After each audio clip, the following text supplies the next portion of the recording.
Welcome back to CryptosRUs. I am George. We're all George. So today we had a fake out, a reversal in a good way. So does that mean the Bitcoin consolidation is near the end and we are ready to head higher? Well, let's discuss what happened today and what else is going on in the market. All right, let's do it. Welcome.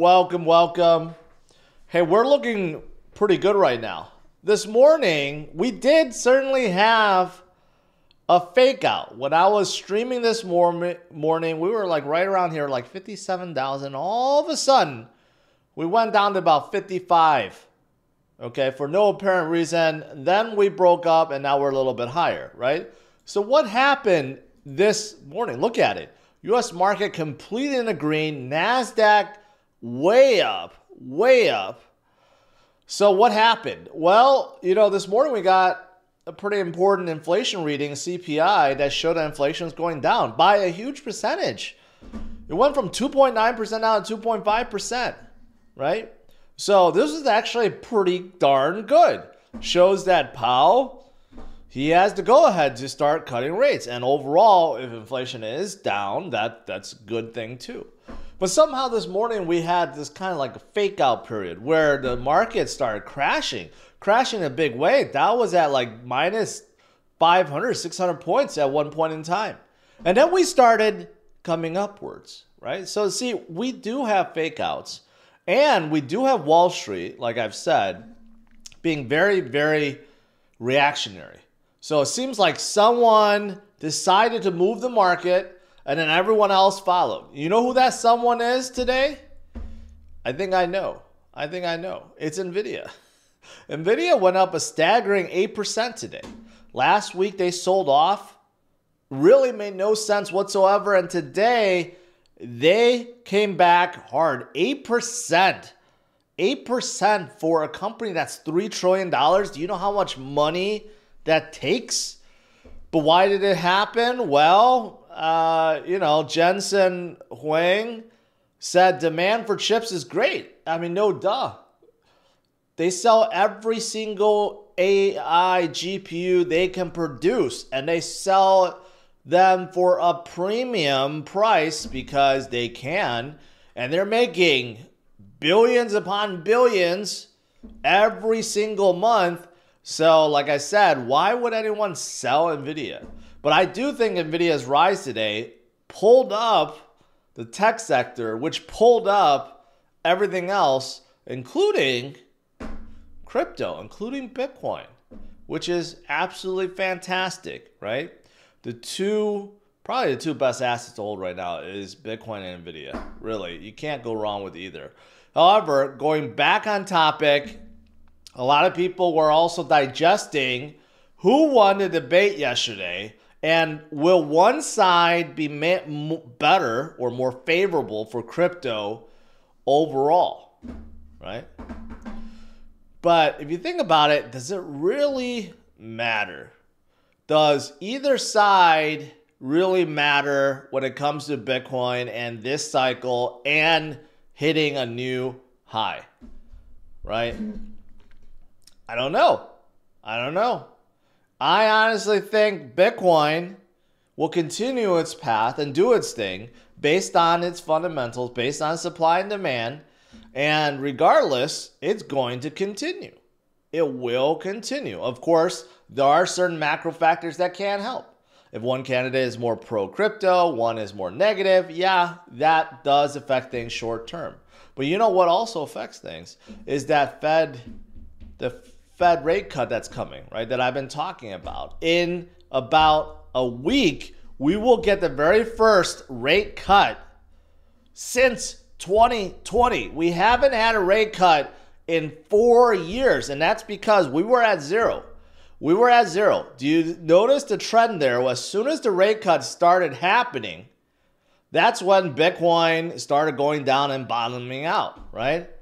But the last time we had a rate cut, guess what? That was prior. That was a halving year, and that's when Bitcoin went upwards. So That is in within 7 days, right? So regardless, I think we're going to get some good stuff from this, right? When we start seeing the rate get cut over and over and over, possibly for the next 2-3 years, I think once the money starts swirling, the liquidity starts filling up markets, it's going to be absolutely great. Great for Bitcoin and crypto. So that is coming up. That is coming up. And also, what's great is this. If you don't believe in anything else, believe in inflation. Like I said, the liquidity is going to start flowing. The money printer never stops. But because you get more and more and more dollars and fiat, the cost of goods go up. Inflation will never stop. Your buying power goes down unless you're holding assets like Bitcoin.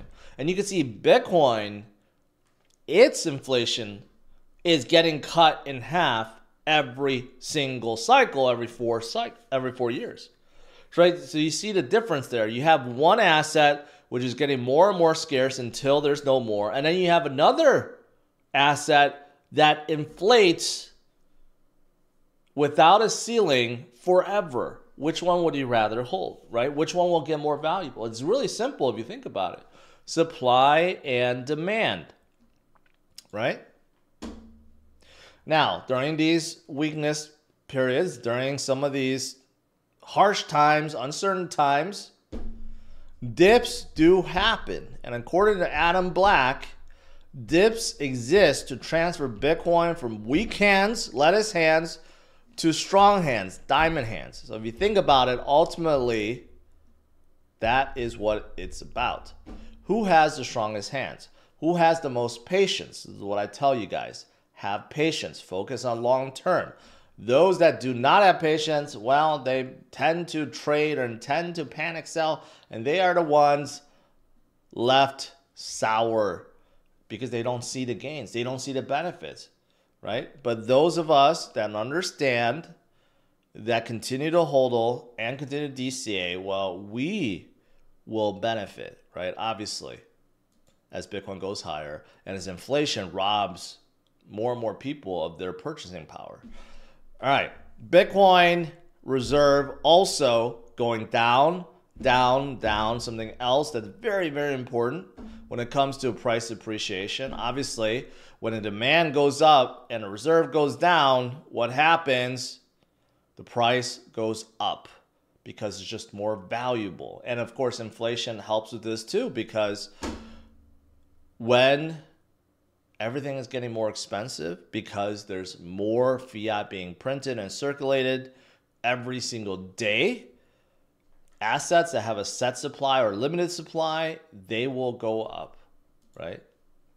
And of course, let's not forget the ETFs, right? The ETFs are a big reason why the reserves keep going down. Even though we have inflows and outflows, overall, we have a lot more inflows than outflows, right? Since the beginning of this year, you could see we had 161,000 Bitcoin mined, but we had 284,000 being removed.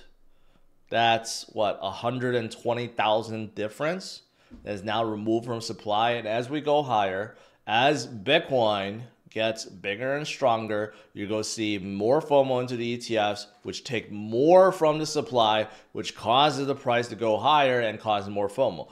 That will come. That comes during the parabolic stage.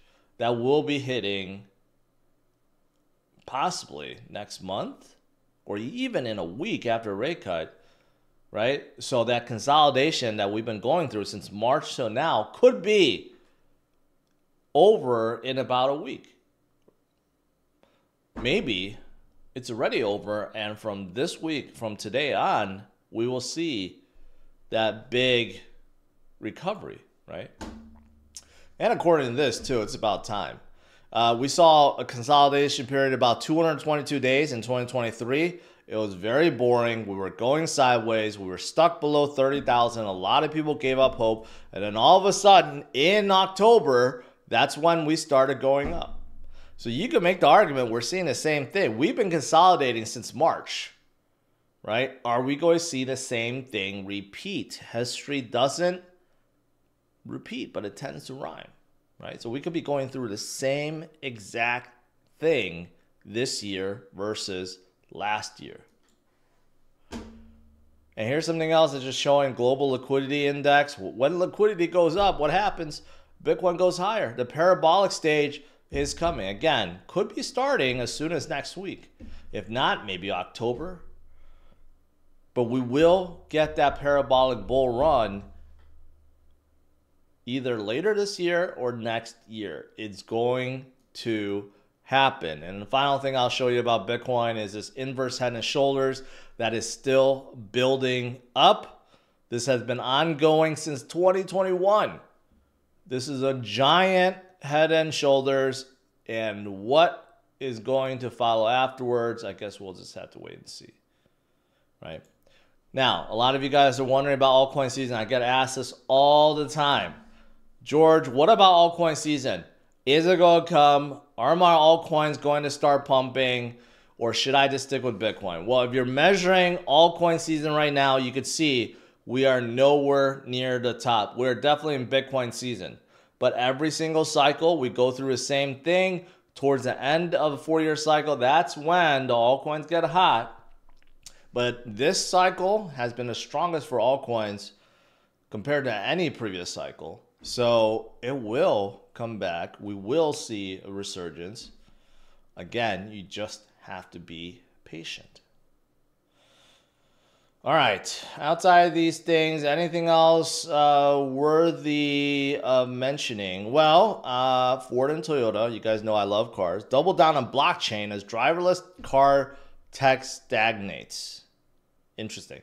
Over the years, since 2017, we've heard of automakers getting into blockchain, saying they want to store data, you know, maintenance records or VIN numbers or titles and so forth. You really haven't seen much of it, right? But it seems like Ford and Toyota, they are going to start using it more. So we'll see. It's part of RWA too, real world assets being staked too, because think about it, if you could stake like a card title, for example, on top of blockchain, on top of a token or something, that would be absolutely amazing, right? What else is there? Top 5 gaming blockchains by monthly active users. Big surprise led by Solana. Then you have Tron, Ronin, BNB, and Polygon. But Solana's leading the way for games too. That's pretty crazy. And I don't even see Avalanche on here, which is a big surprise. Avalanche is really big in gaming. And where's Ton? I don't know. This might be skewed a little bit because Ton has a lot of games too, and I don't see them up here. But anyways. Solana record highest daily active address in blockchain history. Solana records, not record. So, highest daily active address in blockchain history. What happened? Wow. See that huge jump? That's crazy. Anyways, good for Solana. I don't know what happened with them. All right. That's pretty much it. Overall, today is a pretty good day. Is the consolidation over? I guess we'll see tomorrow. All right, let's do some Q&A.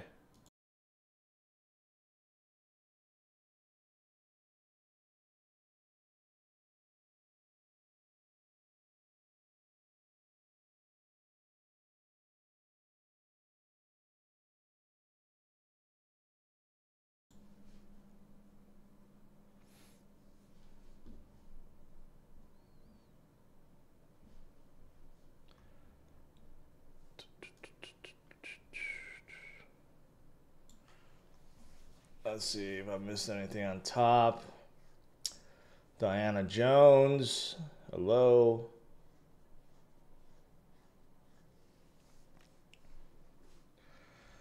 Let's see. Good evening. What about the CME gap of 20K? What about it? Let's see. 74K tomorrow? Probably not.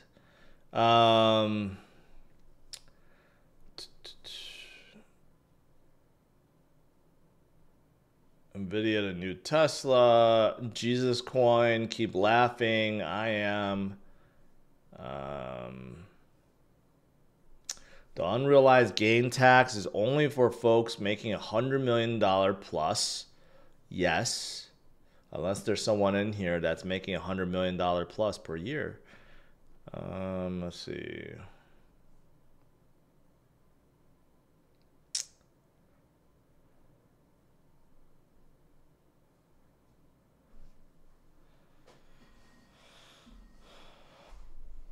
Thoughts on BlackRock buys of BTC settling within Coinbase internally and not affecting the price of Bitcoin? Yeah, of course. These guys, when they settle up, say at the end of the day, and they need to purchase Bitcoin, they're not going to do it on the spot market. They're going to try to do it OTC behind the market as much as possible.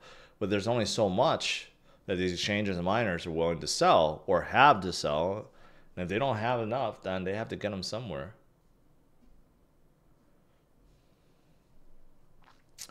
Jafonda, serious question. Explain why don't you like Tron? I have found it to be very price stable, not pumpy. I just question for my own knowledge. Want to hear from you. Easy. Go do a Google search on Justin Sun and see everything that he has done since 2017 till now. And if you still think that you trust the guy, well, then you can stick with Tron. But it's a very easy Google search. You could see all the things, all the shady things and questionable things he has done over the years. You don't judge a project by its price. I know that's hard to comprehend, but yeah. Another George, member for 25 months, over 2 years. Congrats and thank you. Am I holding Titan-X? No. I don't even know what Titan-X is. Today is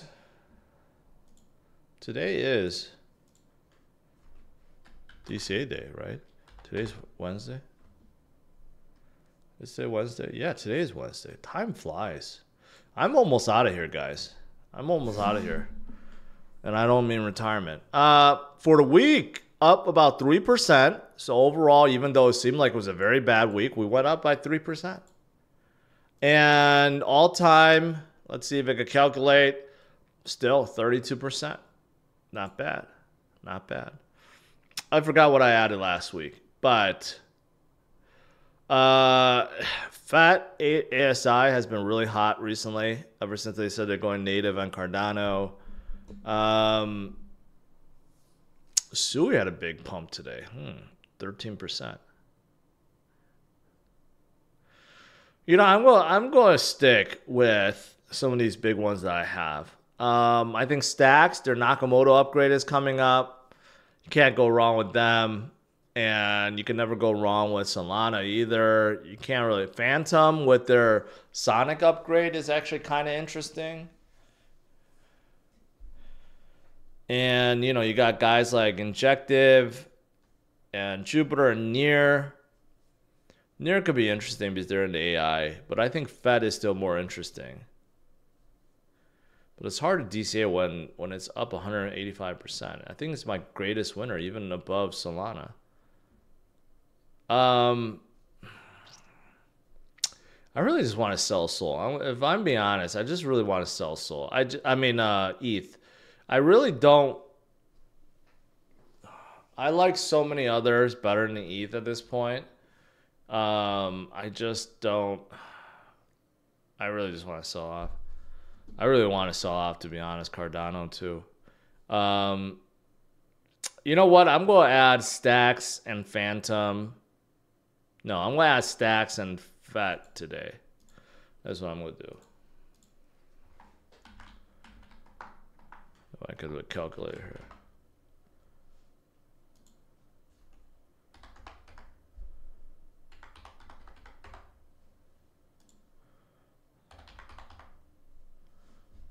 All right, so adding some Stacks and then adding some FET.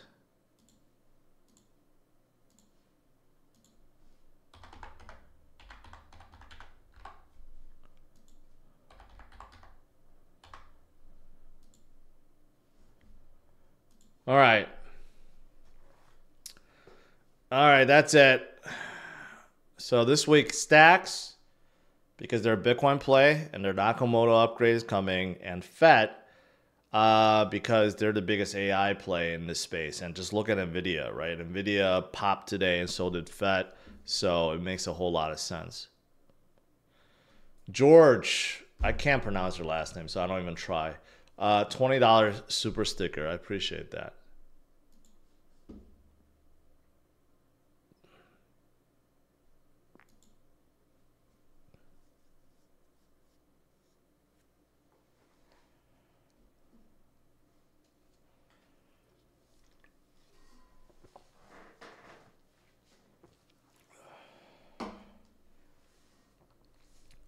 Do you see Tom will go the same way Sol did in 2020, 2021? It already has. I mean, look at it. It's in the top 10. Can it go up more? Yes. But a lot of the move that that kind of Sol went through, Ton went through already. Rock Lobster, thanks for keeping me on the bullishness. It's almost go time. I believe so. It's going to be insane. Once we start moving, no one ever believes it. Like when you're in a moment, you just don't believe it. When you wake up every day and you see the market go up like 10%, 15%, 5%, 10%, and toward the end you're seeing like go up 20% and like you feel dirty, right? A lot of you guys know what I'm talking about. Back in March it was like that.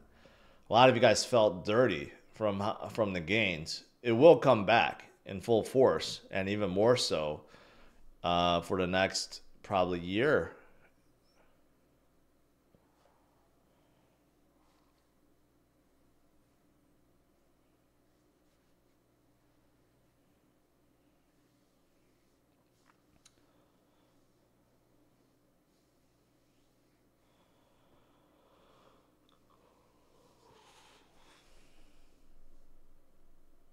What is your real price prediction for Bitcoin? 250,000. Conservative, the lowest I think it'll be by the end of next year is like 150. But most bullish, probably like 300, 350. But I think it's going to be like more like 200. Blitzboy Gaming, I just managed to buy another 0.5 Bitcoin, increase my portfolio size. Congratulations.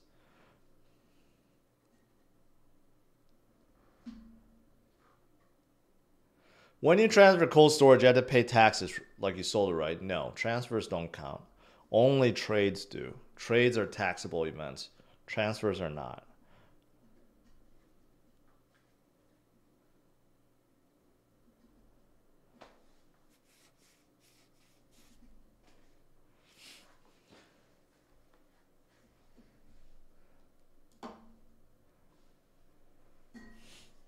Oh, look at that.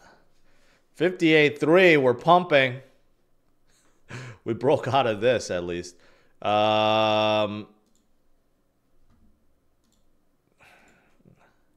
It'd be nice if we get back to 60,000 tomorrow. That's like right here. If we could break through 60,000, climb above. You know what? We may be on our way already.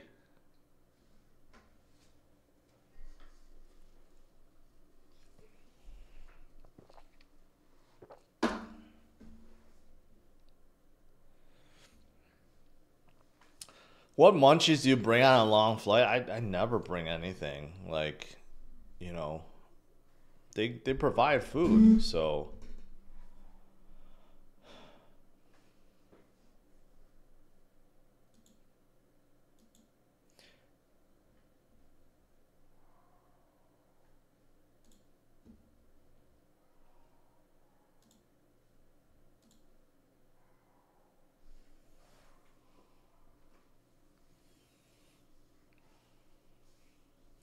Jeff Warden, member for 19 months. Thank you. I feel greedy right now. I wish I had more dry powder.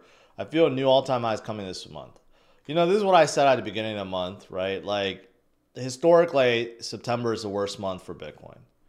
But that doesn't mean it has to be. We haven't had a rate cut in 4 years, right? Where's that graph? Where's that graph? I can't find it anymore. Here we go. You know, Since 2020, we haven't had a rate cut, but we're going backwards now. We're finally going to get rate cuts rather than rate hikes.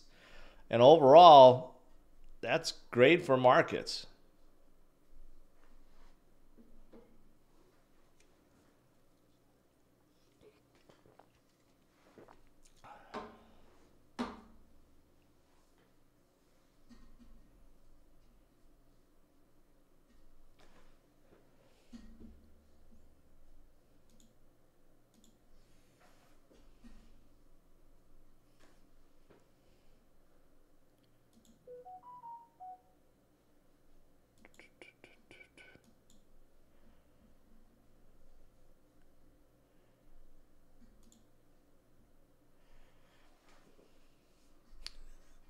Mike says you're going to get tired of winning. That's how it is.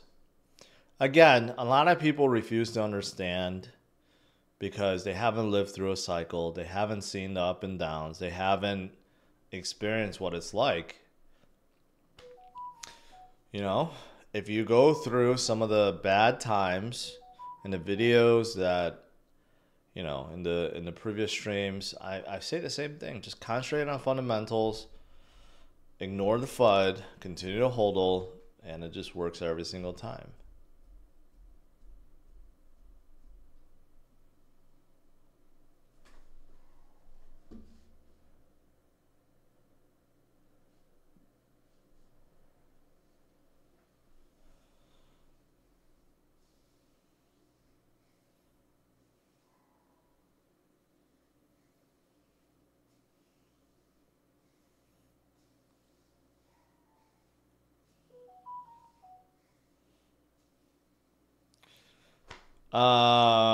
I may be talking out of turn, but doesn't rate cuts cause a dip? Joe, just look at what happened the last time rate cuts happened.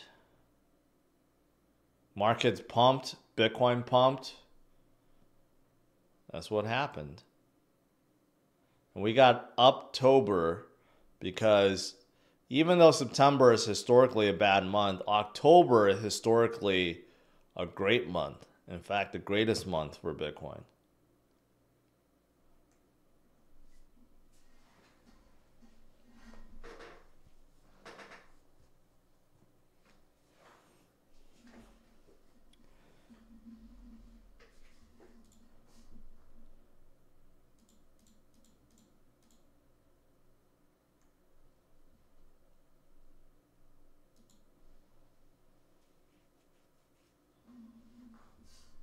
Vietnam. What's in Vietnam? I gotta say, Vietnam is not a country I look forward to visiting. Man, today BNB is up crazily too, 6%. What else is up? Fed is up, huge, 6%. Sui is up 13%. No idea what happened with them today, but good for them. Arweave is up. You know, another factor too is, you know, next week is Token 2049, Solana Breakpoint. You could have some great things being announced within next week. So we'll see. We'll see. Vietnamese food is amazing. I know all about pho. I mean, I eat it all the time. I don't know about everything else.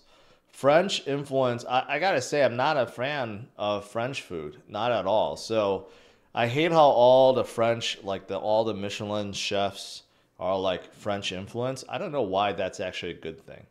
Because I hate French food. So,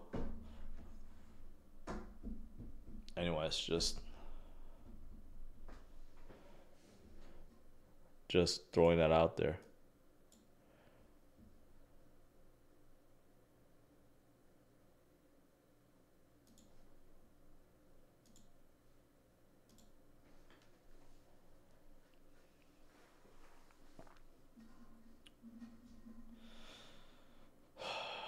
Yeah, I don't like French food at all. I don't like foie gras. I don't know. I don't like all the tartars.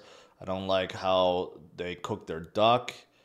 You know, the duck skin is like so like soft, crispy, roasted duck, like Asian duck is so much better than French duck. I don't like anything from France. I don't like snails. I really don't like any French food. Like when I was in Paris a few months ago, I did not enjoy eating anything there. I even went to a pizza place. I know it's not Italian, but someone brought me to a pizza place. It's a horrible pizza. Horrible pizza. The only food I enjoyed eating there was actually Korean food.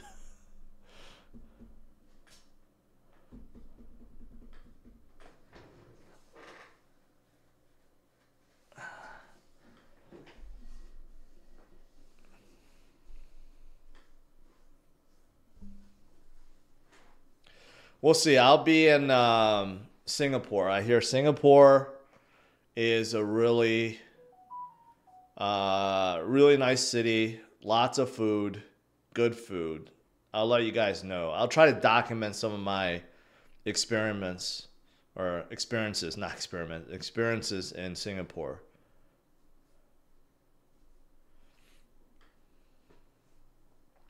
French fries is not French food. That's a American made thing.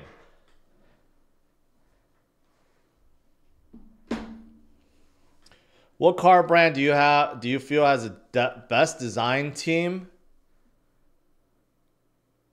I don't know. That's like asking what car brand has the best looking cars. Um, I have no idea. Mercedes? Probably Mercedes.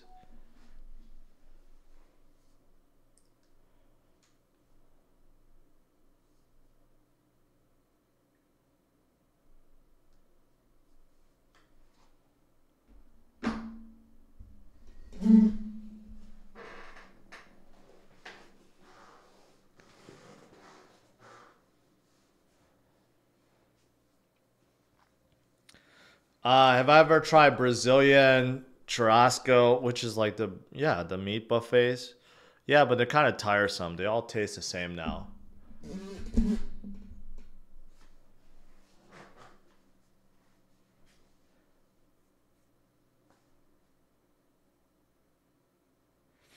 Well, the question was not exotic cars. So you got to take out Ferrari, Lambo, and all those out, Aston Martin.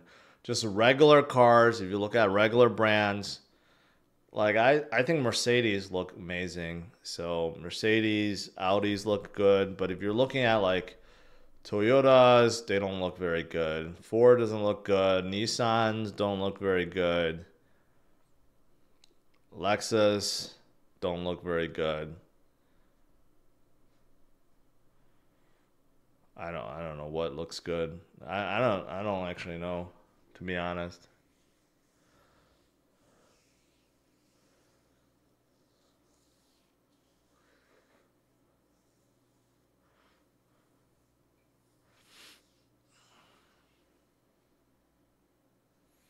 Mazda, Jeff, you know what? Mazda, I'll put them up there. In terms of looks, Mazdas don't look bad.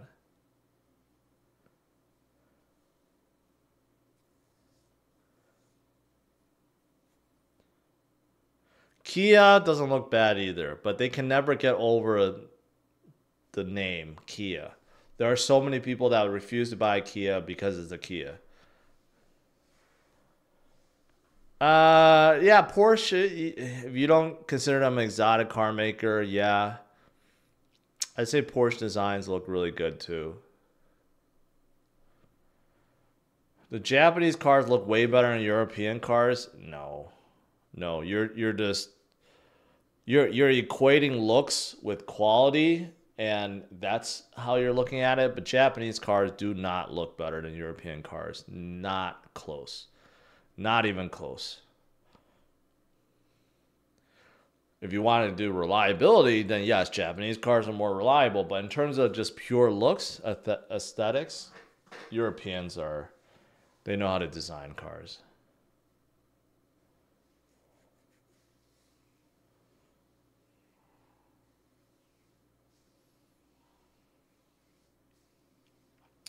Daewoo, I think Daewoo's already gone.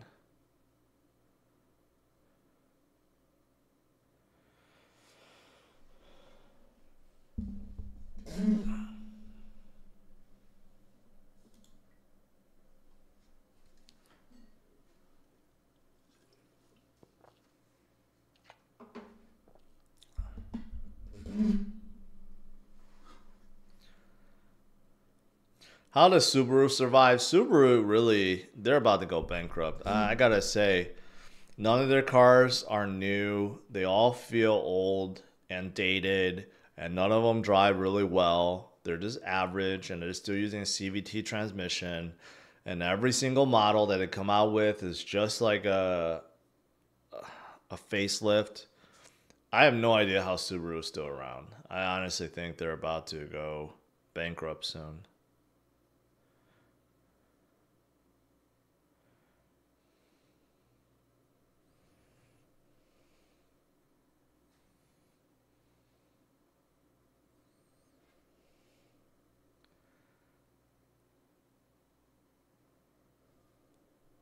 Biggest design ripoff is Genesis. I never liked Genesis.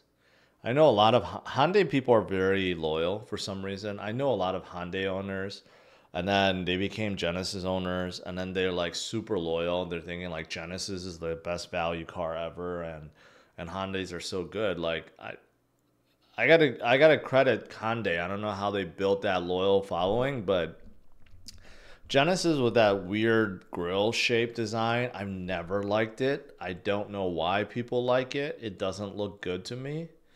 Um, Hyundais, on the other hand, are fine. I mean, they're no Toyotas, but they're fine. You get a ton of technology. They drive nice. I just, did a crypto cruise in the Santa Fe, and I thought it was a really, really good SUV.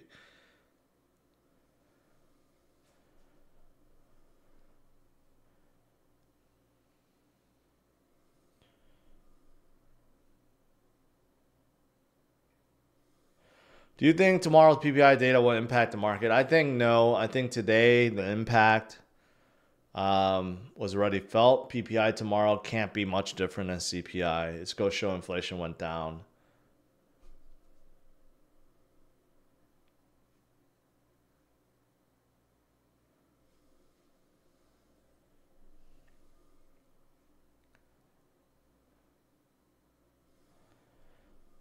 What do you think about Toyota Tacomas?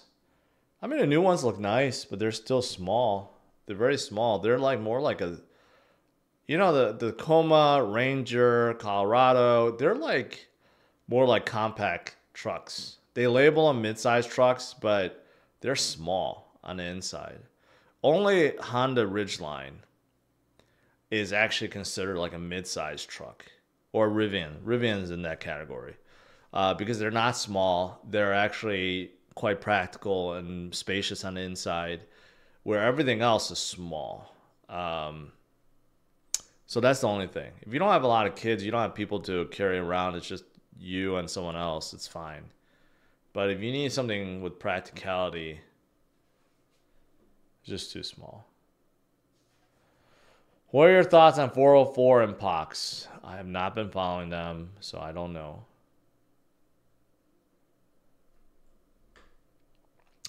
What car are you going to go with after this bull run? I'm going to try to get... There's two cars I want that I don't have. I wanted a G-Wagon for so long. I finally bought one. So the next two cars has to be... I've never had a 911 before. So I'm probably after this bull run, I'm going to get a GT3 or a 911 Turbo. That's one. And then I do want to get a new ZR1. So I'm going to probably get one or both. But the problem is both very impractical. Can't drive the family around. And I already have a Ferrari, so I don't need three two-door sports cars. I would like to get an LC500 too. LC500 convertible is amazing bargain and deal. It looks amazing. It's still using a V8. It sounds great. I think LC500 convertible is also very great.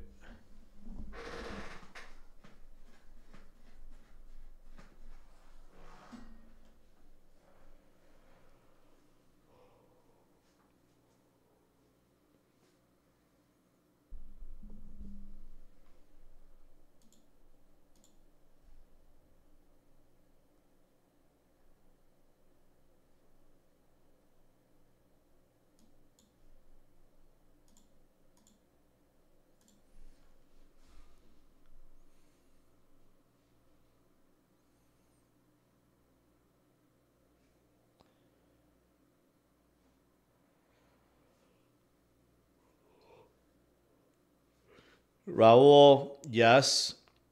Jai, Scion, are you getting a mega yacht? I don't like boats, so no, I'm not.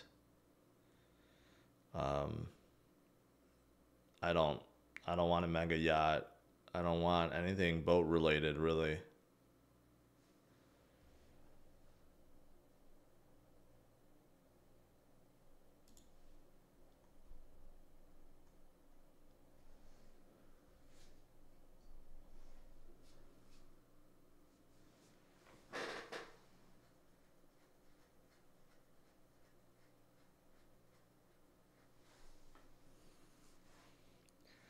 Link or Pith? Ooh.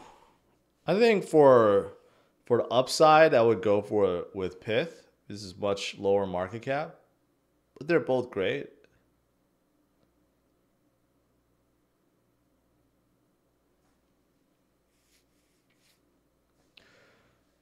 I don't keep my cars very long.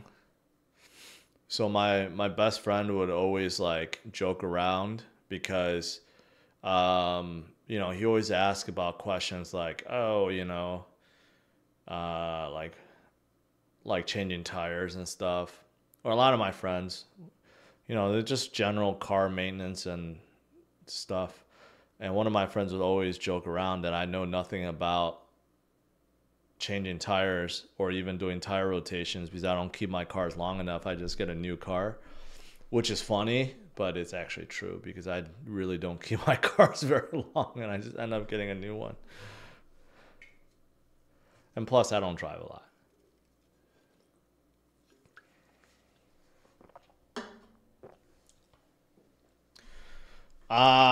Crypto Coog. I'm curious if you haven't mentioned it already. What do you think about debate? Well, I had a poll this morning. And I asked people who they thought won the debate. And it was like 68% Trump. So there's too many. It seems like it didn't sway crypto people, so it doesn't even matter. But if you actually listen to the debate, it's clear one side won. I'm not going to say that one side, but it's super clear how one side destroyed the other side, but it changed no minds, at least in terms of crypto people. But I think in general, the general vote, I think, was changed drastically after the debate.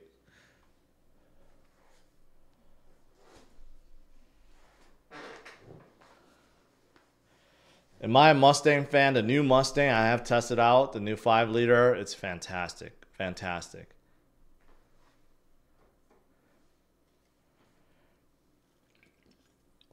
The new Mustang is really good. The older one's not so good, but that's how I started my car journey with the 95 Mustang 5.0. And I did everything to that car, you know, the exhaust and supercharging, turbocharging, and everything else, suspension, all that stuff. That's kind of how I got to do the cars.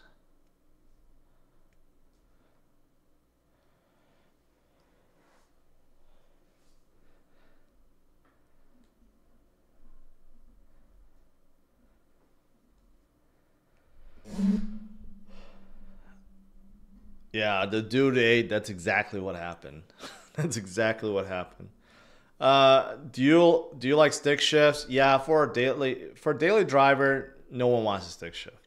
But if you want a fun weekend car, you got to go with the 6-speed. If you can, go with a 6-speed manual.